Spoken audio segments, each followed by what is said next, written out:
dengan judul materi Pengelolaan Hubungan Sekolah dan Masyarakat. Kelompok kami dianggotai oleh saya sendiri sebagai Anastasia Syalma dan rekan-rekan saya Anissa Fadilah, Iksan Maulana, dan Natasha Maria Delika. Selanjutnya, langsung saja ke materinya ya teman-teman. Saya lanjutkan kepada rekan saya. Terima kasih. Oke, selanjutnya kita langsung masuk ke pembahasan. Buat yang pertama itu pembahasan ada dua. Yang pertama itu konsep dasar dan proses kerja manajemen hubungan masyarakat, dan kedua strategi manajemen hubungan masyarakat. Dan untuk konsep dasar dan proses kerja manajemen hubungan masyarakat bisa dilihat di slide selanjutnya. Oke, selanjutnya ada pengertian manajemen humas. Jadi hubungan masyarakat ini tuh diambil dari kata bahasa Inggris yaitu public relation, di mana diartikan public relation ini adalah hubungan sekolah dengan masyarakat ialah sebagai hubungan timbal balik antara organisasi atau sekolah dengan masyarakatnya. Atau kalau secara lebih spesifiknya, manajemen humas merupakan suatu proses yang terencana dan berkesinambungan guna memperoleh itikat baik dari semua pihak, baik kepada pihak internal maupun pihak eksternal. Selanjutnya ada tujuan manajemen humas. Jadi tujuan manajemen humas ada dua. Yang pertama itu secara internal. Untuk secara internal sendiri itu ada mengadakan suatu penilaian terhadap sikap, tingkah laku, dan opini publik terhadap sekolah. Kedua, mengadakan suatu analisa dan perbaikan terhadap kebiasaan yang sedang dijalankan.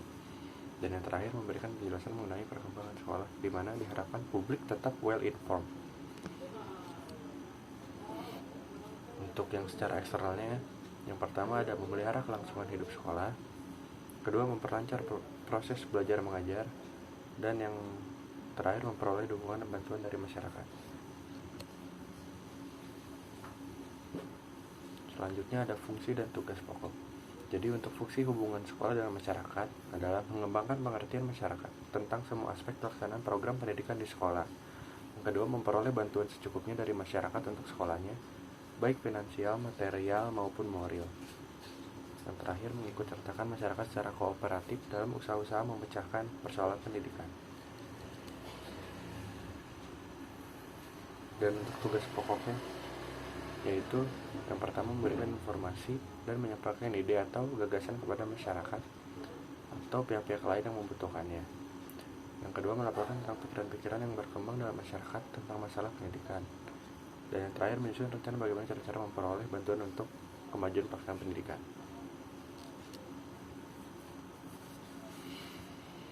Dan yang terakhir yaitu fungsi hubungan sekolah dengan masyarakat. Yang pertama, mengembangkan pengertian masyarakat tentang semua aspek pelaksanaan program pendidikan di sekolah. Yang kedua, memperoleh bantuan secukupnya dari masyarakat untuk sekolahnya, baik finansial, material, maupun moral. Dan yang terakhir, mengikut sertakan masyarakat secara kooperatif dalam usaha-usaha memecahkan persoalan pendidikan. Baik, akan dilanjutkan oleh rekan saya. Baik, untuk selanjutnya itu ada prinsip dari manajemen humas itu tersendiri. Yang pertama itu ada integrity, yang kedua itu ada continuity, yang ketiga ada coverage, yang keempat ada simplicity, yang kelima ada constructiveness, yang keenam ada penyesuaian atau adaptability. Jadi yang pertama itu ada integrity. Jadi kayak bahwa semua kegiatan yang berhubungan sekolah dengan masyarakat baik disampaikan dan disuguhkannya informasinya tuh secara terpadu. Jadi antara informasi kegiatan akademik ataupun kegiatan non-akademik.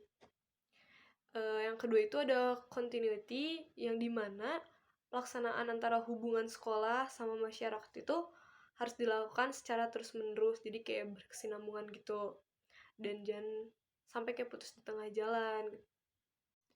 Yang ketiga itu ada coverage, jadi kayak kegiatan pemberian informasinya itu hendaknya tuh kayak menyeluruh dan mencakup semua aspek. Jadi coverage ini lebih ke mengandung makna bahwa segala informasinya tuh lengkap, akurat, dan up to date. Yang selanjutnya itu ada simplicity, yang dimana sudah jelas ya kata dasarnya itu simple. Jadi komunikasi baik dari sekolah ke masyarakat, baik secara kelompok atau personal, pihak pemberi informasi ini tuh harus mempersimpel gitu, mempersederhanakan informasi yang akan disampaikan. Yang selanjutnya itu ada constructiveness, yang artinya program hubungan dari sekolah dengan masyarakat tuh hendaknya konstruktif. Jadi kayak dalam artian sekolah itu memberikan informasi yang konstruktif kepada masyarakat. Yang selanjutnya itu ada prinsip kayak penyesuaian atau adaptability, yang dimana program hubungan sekolah dengan masyarakat itu disesuaikan gitu dengan keadaan di dalam masyarakat itu. Selanjutnya itu ada proses manajemen humas. Kayak administrasi hubungan dari sekolah tuh dengan masyarakat merupakan seluruh proses kegiatan yang direncanakan dan diusahakan secara sengaja atau bersungguh-sungguh gitu. Jadi administrasi ini tuh dibikin agar kita dari sekolah pun mendapatkan simpati baik dari masyarakat atau enggak daripada orang tuanya. Adapun pola kegiatan untuk hubungan masyarakat yang dapat dilakukan dalam proses manajemen humas, yaitu yang pertama fact finding, yang dimana fact finding itu berisikan kayak masalah atau hambatan apa gitu yang bisa menjadi peluang gitu. Terus yang kedua tuh ada analisis situasi internal dan eksternalnya gitu dalam fact finding ini. Untuk yang kedua tuh ada planning, dimana planning itu berisikan kayak tujuan programnya apa, terus publik sasarannya apa, terus sasarannya tuh siapa.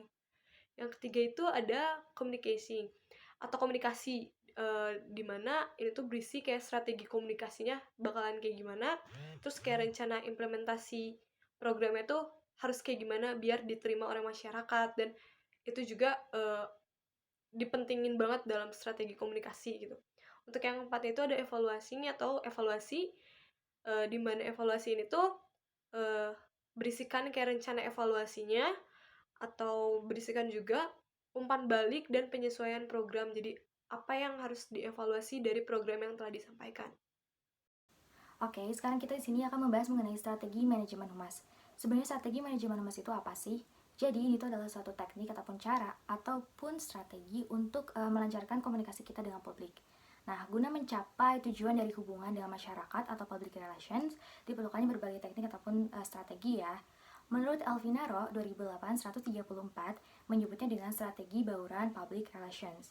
Nah, di sini ada strateginya. Yang pertama yaitu publikasi atau publications, yang isinya tuh terdapat yang pertama menyelenggarakan publikasi atau menyebarluaskan informasi melalui berbagai media tentang kegiatan organisasi yang pantas untuk diketahui oleh publik. Lalu yang kedua itu menghasilkan publisitas untuk memperoleh tanggapan positif secara lebih luas dari masyarakat. Lalu strategi yang kedua itu penyusunan program acara atau event. Jadi ini tuh merancang acara tertentu yang dipilih dalam jangka waktu, tempat, dan objek tertentu yang secara khusus untuk mempengaruhi publik juga ataupun opini publik. Nah, jenis-jenis eventsnya itu apa aja sih? Yang pertama yaitu adalah kalender event atau yang dilaksanakan secara rutin ataupun regular event. Jadi itu dilaksanakan pada bulan tertentu sepanjang tahun seperti misalkan Hari Raya Idul Fitri, Natal, Hari Tahun Baru, Hari Ulang Tahun, dan sebagainya. Lalu yang kedua yaitu special event. Ini tuh adalah event yang sifatnya khusus dan dilaksanakan pada momen tertentu secara di luar acara rutin ataupun public relation, seperti peluncuran produk baru ataupun produk launching. Lalu yang ketiga yaitu moment events.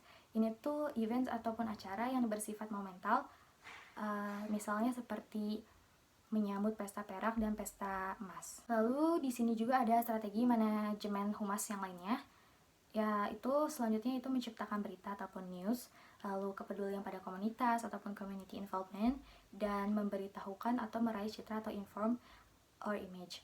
Lalu ada pendekatan dan bernegosiasi, lobbying dan negotiation. Lalu ada tanggung jawab sosial ataupun social responsibility. Jadi intinya ini tuh ada interaksi antara pihak tertentu dengan masyarakat dan dapat mendapatkan feedback yang baik dari masyarakat. Nah, setelah membahas mengenai strateginya, kita di sini ada beberapa teknik-teknik ataupun program-program yang dapat dilaksanakan oleh sekolah. Maka dalam upaya menjalankan hubungan sekolah dengan masyarakat itu, secara lebih rincinya itu sejumlah teknik yang dapat diterapkan lembaga pendidikan dapat dikelompokkan menjadi beberapa. Di antaranya yang pertama itu adalah teknik tulis, lalu ada teknik lisan, ada teknik peragaan, dan yang terakhir yaitu teknik elektronik. Yang pertama itu ada teknik tertulis. Teknik tertulis ini tuh isinya seperti apa aja sih? Ya, seperti yang pertama, laporan kepada orang tua siswa. Ini tuh seperti laporan kayak rapot lagi, laporan kegiatan siswanya, kayak baik kah atau apa seperti apa, laporan tahunan yang seperti itu, ataupun laporan setiap semester. Lalu ada laporan tahunan juga kan tuh. Lalu ada buku kecil pada permulaan tahunan pelajar. Biasanya buku kecil pada awal pelajaran itu seperti guide, buku yang guide kayak gitu untuk aturan-aturan sekolah ataupun pakaian yang harus dipakai itu seperti apa, ketentuan tertentu seperti itu. Lalu ada pamflet-pamflet, itu biasanya tuh berisi tentang kelebihan sekolahnya, fasilitas dan sebagainya. Lalu ada berita kegiatan murid, lalu ada catatan berita gembira teknik, lalu ada buletin sekolah dan juga internet. Nah, yang kedua ada teknik lisan. Teknik lisan itu berupa seperti hubungan sekolah dengan masyarakat, dapat juga dilakukan secara lisan dalam bentuk kunjungan rumah ataupun home visitation, dan ada panggilan orang tua dan pertemuan juga. Lalu yang ketiga itu ada peragaan.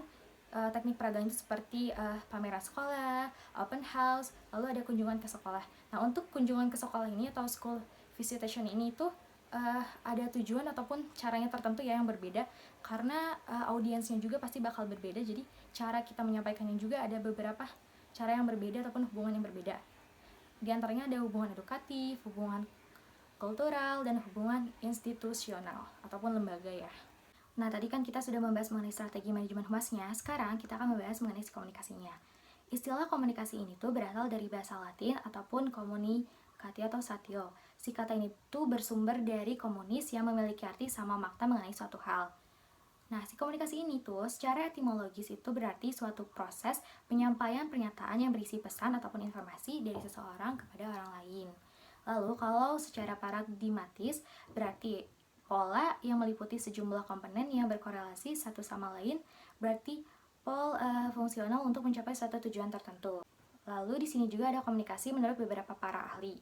Dalam Suprapto 2011 5-6. Yang pertama yaitu komunikasi adalah proses yang menggambarkan siapa mengatakan apa dengan cara bagaimana kepada siapa dengan efek seperti apa.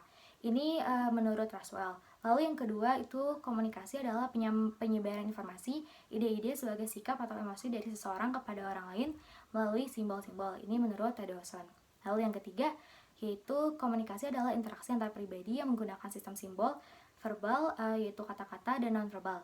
Sistem ini tuh dapat disosialisasikan secara langsung melalui tatap muka atau melalui media lain seperti tulisan, oral, dan visual. Ini menurut Carville Knapp.